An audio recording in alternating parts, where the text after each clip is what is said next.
Hi mga ka-vibes! Tonight, nandito tayo sa Lova Coffee para i-celebrate Ang ang birthday birthday ni ni Jesus. Yan. So, ano naman ang masasabi mo sa food dito sa Lova Coffee? Masarap siya, affordable, tsaka fresh naman siya. Ano siya, international and European cuisine. European cuisine. So, nagsaserve din sila ng breakfast, lunch, dinner, and snacks, no?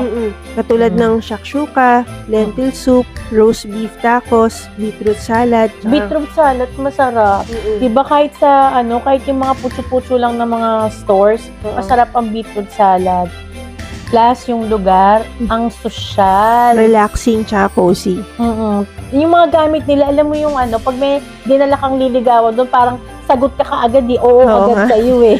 Kasi ang gaganda ng gamit, parang iisipin talaga ng babae, special na special siya. At saka pinaghandaan. Oo, yes. And also, syempre, importante, mura yung mga pagkain nila. At may variety. Yes, may variety, oo. Ani, nakakakilig. Thank you! Merry Christmas! Yan, uwi na kami ni Hani. Tasya kami ni Hani kasi hindi namin na-expect na ang ganda-ganda ng lugar na to. Kala namin kung ano-anong lang, coffee shop, pero hindi pala. So, yun, mga ka-vibes. Merry Christmas sa inyong lahat.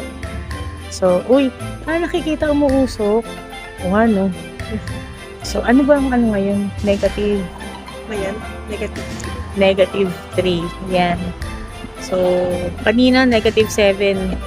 Medyo parang mababasag yung pisngi ko. So, yun. Merry Christmas na lang. Okay, bye-bye, mga ka-vibes. Thank you sa support. And sana patuloy nyo kaming supportahan bilang mga bagong vlogger. Merry Christmas sa inyong lahat.